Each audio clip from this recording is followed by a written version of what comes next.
Hello, അപ്പോൾ ഇന്ന് നമ്മൾ വന്നിട്ടുള്ളത് ട്രിപ്പ് ഡേ നമ്പർ 2 പാർട്ട് 2 ആയിട്ടാണ്. പാർട്ട് 1 കാണാത്തവരാണെങ്കിൽ ഓടിച്ചേർന്ന് കണ്ടോളൂ കേട്ടോ. അതിൽ നമ്മളൊരു ആക്ടറെ കണ്ട് നിങ്ങൾക്ക് നല്ല എന്താ പറയുക, ആരാണെന്നറിയാനുള്ള നല്ല ആകാംക്ഷയാണെങ്കിൽ ഓടിപ്പോയി കാണാം. അതേപോലെ തന്നെ ട്രിപ്പ് ഡേ നമ്പർ 1 കാണാം കേട്ടോ. അപ്പോൾ അപ്പോൾ ആ സമയത്ത് ട്രിപ്പ് ഡേ നമ്പർ 1 ആ ഫസ്റ്റ് ദിവസത്തെ തന്നെ ഞങ്ങൾക്കൊരു വാട്ടർഫോളിൽ പോയിട്ടുണ്ടായിരുന്നു. പക്ഷേ വാട്ടർഫോളിൽ അത്ര സമയമൊന്നും സ്പെൻഡ് ചെയ്യാൻ പറ്റിയില്ല. അങ്ങനെ നമ്മൾ സമ്മതിച്ചില്ല. അപ്പോൾ ഞങ്ങൾ നിർബന്ധിച്ച് അടുത്ത വാട്ടർഫോളിലേക്ക് പോകുകയാണ്. ഗായ്സ്, വാട്ടർഫോളിൽ ഇറങ്ങാനായിട്ട് സമ്മതിച്ചില്ല കേട്ടോ. ഗായ്സ്, ഇറങ്ങാൻ സമ്മതിച്ചില്ല, അത്ര സമയം സ്പെൻഡ് ചെയ്യാൻ സമ്മതിച്ചില്ല. നമുക്ക് വെള്ളം കണ്ടാൽ നല്ല ഇഷ്ടമാണ്. അപ്പോൾ അതുകൊണ്ട് ഞങ്ങൾ എന്താ പറയുക, നിർബന്ധിച്ച് അടുത്ത വാട്ടർഫോളിലേക്ക് പോകുകയാണ്. ഗായ്സ്, ഡേ നമ്പർ 2 വാട്ടർഫോളിലേക്ക് പോകുകയാണ്. അപ്പോൾ ഇത് വേറെ വാട്ടർഫോളാണ് കേട്ടോ. അന്ന് പോയത് വേറെയാണ്. അങ്ങനെ എന്താ പറയുക, നമ്മൾ കുറേ വണ്ടിയൊക്കെ പാർക്ക് ചെയ്തിട്ട് കുറേ നടക്കാനുണ്ട്. അതേപോലെ തന്നെ നമ്മൾ കട്ടറ എന്ന് പറഞ്ഞാൽ മൊത്തം കല്ലാണ്. അങ്ങനത്തെ കല്ലിങ്ങനെ കട്ടറ പോലും നിറയും കട്ടറായിരുന്നു. ഈ വണ്ടി വന്നതിന് കുറച്ച് മുമ്പ് നല്ല കട്ടറായിരുന്നു. ഈ നടക്കണ ഈ ഒരു ഭാഗത്തല്ല, അതിന് മുമ്പുള്ള ഒരു സ്ഥലത്ത് നല്ല കട്ടറായിരുന്നു കേട്ടോ ഗൈസ്. അങ്ങനെ എന്താ പറയുക, നമ്മൾ നടന്ന് കുറേ നടക്കാനുണ്ട്. ഇവിടെ നിന്നാൽ കാണാൻ പറ്റും എന്താ നമ്മുടെ വാട്ടർഫോൾ അടിപൊളി നിറ കിറ്റുമാണ്. നല്ല എന്താ പറയുക, ആഴമൊക്കെ ഉണ്ട്. കാണുമ്പോൾ തന്നെ അറിയാം നല്ല ആഴമുണ്ട് കേട്ടോ ഗൈസ്. ഇവിടെ കുറേ ആൾക്കാരൊക്കെ ഇങ്ങനെ കുഴിയിൽ വീണിട്ട് മരിച്ചിട്ടുണ്ട്. കാരണം വെച്ച് കഴിഞ്ഞാൽ ഇവിടെ കുറേ കുഴികളും കാര്യങ്ങളൊക്കെ ഉണ്ട്. ഇതിൽ പോയി കഴിഞ്ഞാൽ പിന്നെ തിരിച്ചിട്ടിടും കാര്യമില്ല ഗൈസ്. ആ സ്പോട്ടിലും മരിക്കും കേട്ടോ ഗൈസ്. നല്ല വലിയ ഒരു കാണിച്ചു തരാം കേട്ടോ ഗൈസ്. കുഴിയെന്ന് പറഞ്ഞു കഴിഞ്ഞാൽ കുറേ കുഴിയുണ്ട് ഇങ്ങനത്തെ. അപ്പോൾ ഈ കുഴി ഞങ്ങളിങ്ങനെ കല്ലിൻ്റെ മേലെ കൂടി ചാടിയാണ് വെള്ളത്തിലേക്ക് ഇറങ്ങാൻ മതി.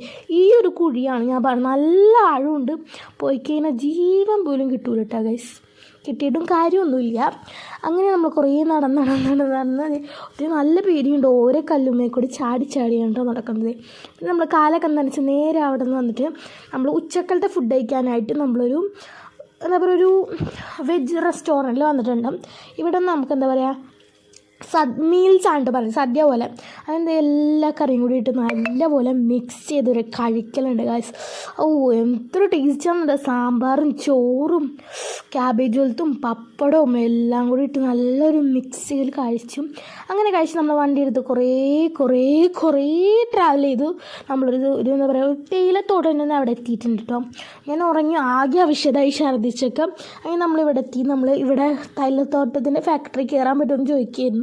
അവർ പറഞ്ഞു ഇവിടെ കയറാൻ പറ്റില്ല, വേറെ സ്ഥലത്തൊക്കെ കയറാൻ പറ്റും, ഇവിടെ കയറാൻ പറ്റില്ല എന്ന്. അപ്പോൾ ഗൈസ് എല്ലാവരും അവിശദമായി ആകെ തളർന്ന് ഛർദ്ദിച്ച് ചെവിയൊക്കെ അടഞ്ഞു എല്ലാവരും ഇരിപ്പായിട്ടോ ഗൈസ്. പിന്നെ ഞങ്ങൾക്ക് കുറച്ച് ഫോട്ടോസും കാര്യങ്ങളൊക്കെ എടുക്കാനുണ്ടായിരുന്നു. പിന്നെ അതൊക്കെ എടുത്തു. പിന്നെ നമ്മൾ കുറേ ട്രാവൽ ചെയ്തിട്ട് അടുത്ത സ്ഥലത്തേക്ക് പോയി. ഇവിടെ ഇതൊരു വാട്ടർഫോളാണ്. ഇവിടെ നമ്മൾ ചോദിച്ചു കഴിഞ്ഞപ്പോൾ അവർ പറഞ്ഞു 4:30 വരെ ഉള്ളൂ ഗൈസ്. ചമ്മിപ്പോയിട്ടോ ഗൈസ്. നമ്മൾ 5 മണിക്ക് വന്നിട്ട് കയറാൻ നോക്കിയതാണ്. 4:30 വരെ ഉള്ളായിരുന്നു ഇവിടെ. അപ്പോൾ നമുക്കതും നഷ്ടമായി. നമ്മുടെ സമയവും പോയി. 4:30 വരെയുള്ളൂ. പിന്നെ ചാച്ച നമ്മുടെ പൈനാപ്പിൾ വാങ്ങിക്കാൻ പോയിട്ടുണ്ട്. പൈനാപ്പിൾ ഉപ്പും മുളകൊക്കെ ഇട്ടിട്ട് നല്ല ടേസ്റ്റ് അല്ലേ. അപ്പോൾ അത് വാങ്ങിക്കാൻ പോയിട്ടുണ്ട്. പിന്നെ ഞാൻ അവിടെ കിടന്ന് കുറച്ച് ഡാൻസിൻ്റെയൊക്കെ വീഡിയോ എടുക്കണമായിരുന്നു.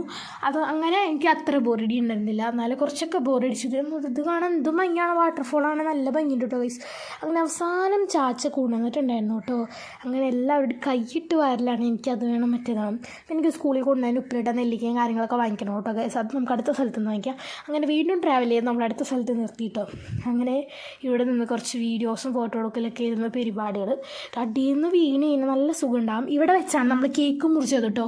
January 1 എൻ്റെ അനിയുടെ ബർത്ത്ഡേ ആയിരുന്നു. ഇവിടെ വെച്ചാണ് നമ്മൾ കേക്ക് മുറിച്ചത്. അപ്പോൾ നമ്മൾ ആ സ്ഥലത്ത് തന്നെ വീണ്ടും വന്നെത്തിയിട്ടുണ്ട്. അപ്പോൾ നമ്മൾ അവിടെ നിന്ന് കരിക്കും അതേപോലെ തന്നെ എന്താ പറയുക, ഓംപ്ലേറ്റും കാര്യങ്ങളൊക്കെ കഴിച്ച് നമ്മൾ നേരെ അവിടെ നിന്ന് പോകുന്നു. നമ്മൾ കുഴിമന്തി കഴിക്കാനായിട്ട് വേറൊരു കടയിൽ ചെന്നു കേട്ടോ. അവിടെ ചെന്ന് എനിക്ക് കുഴിമന്തി ഇപ്പോൾ എനിക്ക് ഛർദ്ദിക്കാൻ വരുമ്പോൾ ഞാൻ കുഴിമന്തി അങ്ങനെ കഴിച്ചില്ല. ഞാൻ പാർസൽ പറഞ്ഞു വീട്ടിൽ ചെന്ന് കഴിക്കാമെന്ന് വിചാരിച്ചിട്ട്. അങ്ങനെ അതൊക്കെ കഴിഞ്ഞു. പിന്നെ നമ്മൾ നേരെ പോയത് കുറേ യാത്രകൾക്ക് ശേഷം, ഇഷ്ടമായത് കുറേ യാത്രയ്ക്ക് ശേഷം നമ്മൾ നേരെ വീട്ടിലേക്ക് പോകണം. വീട്ടിൽ ചെന്നിട്ട് നല്ല മമ്മാട്ടിലാണ് കേട്ടോ ചെന്നത്, ഉമ്മാടെ വീട്ടിൽ. അപ്പോൾ അവിടെ ചെന്നിട്ട് നല്ലപോലെ കുറച്ച് നേരം കിടന്ന് പിന്നെ അവിടെ നിന്ന് എണീച്ച് നേരെ വീട്ടിലേക്ക് പോയി. അപ്പോൾ ഇന്നത്തെ വീഡിയോ ഇത്രേ ഉള്ളൂ. വീഡിയോ ഇഷ്ടമായ എല്ലാവരും ചാനൽ സബ്സ്ക്രൈബ് ചെയ്യുക. അപ്പോൾ എന്താ പറയുക, എല്ലാ വീഡിയോയും ഞാൻ ഡിസ്ക്രിപ്ഷനിൽ കൊടുത്തേക്കാം കേട്ടോ. ഈ ഒരു വീഡിയോയുടെ ടാറ്റാ.